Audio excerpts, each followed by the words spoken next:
ఇప్పుడు document type డెఫినేషన్లో elements ఏ విధంగా maintain చేయవచ్చో డీటెయిల్గా చూద్దాం. మరి ఇక్కడ ఎలిమెంట్స్ని డిక్లేర్ చేసేదానికి ఎలిమెంట్ అనే కీబోర్డ్ ద్వారా ఈ విధంగా డిక్లేర్ చేయడం జరుగుతుంది.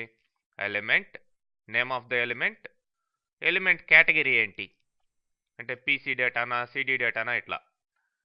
లేదంటే ఎలిమెంట్ నేమ్, ఎలిమెంట్ యొక్క కంటెంట్ ఏంటి అనేది ఈ విధంగా ఈ రెండు సింటాక్స్ల ద్వారా మనం ఫాలో కావచ్చు. మరి ఎంటీ ఎలిమెంట్స్ ఈ విధంగా ఇవ్వచ్చు. ఎలిమెంట్ నేమ్ ఎంటీ అనే కీబోర్డ్ ద్వారా ఎంటీ ఎలిమెంట్స్ని మనం మెన్షన్ చేయొచ్చు. ఆ ఎలిమెంట్లో ఏం లేదు అని అర్థం అన్నమాట. బ్లాంక్ ఎలిమెంట్ అని అర్థం.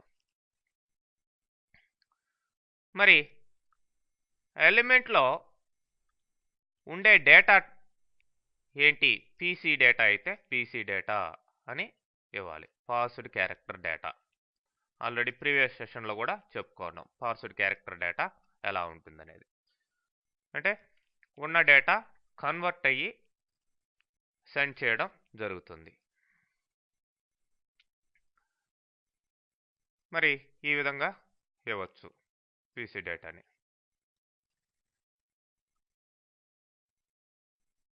మరి ఎలిమెంట్స్ ఎనీ అనే కీవర్డ్ ద్వారా ఇచ్చినట్లయితే సో అది ఆ ఎలిమెంట్లో combination of any number of combination of parsable data ఉంటుంది అని అర్థం. సో ఇక్కడ చూడండి, ఇక్కడ ఎలిమెంట్ నేమ్ ఏంటి? ఈమెయిల్ లోపల ఏమేమి ఉన్నాయి? ఈ సబ్ ఎలిమెంట్స్గా ఉన్నాయి అని ఈ రౌండ్ బ్రాకెట్స్లో మనం ఇస్తాం అన్నమాట. అదే 2 అనేది పీసీ డేటా, ఫ్రమ్ అనేది పీసీ డేటా. ఓకే. మరి ఎలిమెంట్స్కి చిల్డ్రన్స్ని ఈ విధంగా మెయింటైన్ చేయొచ్చు. ఒక చిల్డ్రన్ అయితే ఒకటి ఇవ్వచ్చు, లేదంటే ఇట్లా లిస్ట్ ఆఫ్ చిల్డ్రన్స్. ఈ ఈమెయిల్ అనే దాని కింద ఇవన్నీ కూడా చిల్డ్రన్స్ అన్నమాట. ఓకే. ప్రీవియస్ సెషన్లో కూడా ఎగ్జాంపుల్లో చెప్పుకున్నాం. ఎలిమెంట్ నేమ్, దాని కింద చిల్డ్రన్స్ ఇవి. మరి ఒక్కొక్క చిల్డ్రన్కి కూడా ఈ విధంగా ఎలిమెంట్ డెఫినేషన్ ఇవ్వడం జరిగింది.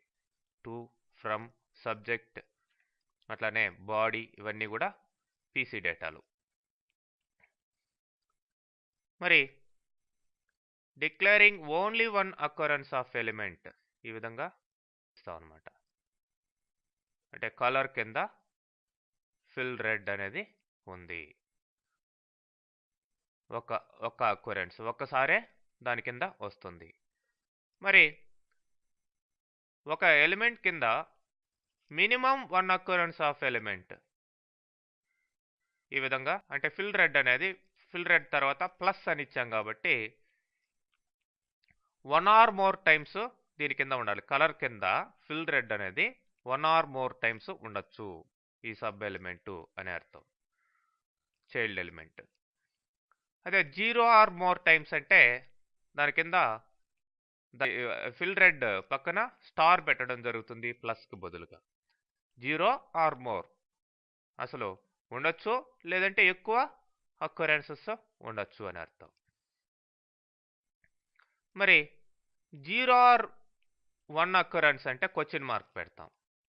ఓకే, ఇట్లా క్వశ్చన్ మార్క్ పెడితే అసలు ఒక అక్వరెన్స్ అయినా ఉండకపోవచ్చు, లేదంటే ఒక్క అక్వరెన్సే ఉండొచ్చు, ఒక్కసారే కనబడచ్చు కలర్ కింద ఫిల్ రెడ్ అనేది, లేదంటే అసలు కనబడకపోవచ్చు అట్లా. మరి ఇట్లా చూపించినట్లయితే అంటే ఈమెయిల్ అనే మెయిన్ ఎలిమెంట్ కింద sub element to, from, subject ఉన్నాయి. తర్వాత మెసేజ్ ఆర్ బాడీ, మెసేజ్ అయినా ఉండొచ్చు, లేదంటే బాడీ అనేదన్నా ఉండొచ్చు. ఈ రెండిట్లో ఏదో ఒకటి, ఐదర్ ఆర్, ఇది కానీ. ఓకే, ఏదో ఒకటి ఉండొచ్చు అని అర్థం. మరి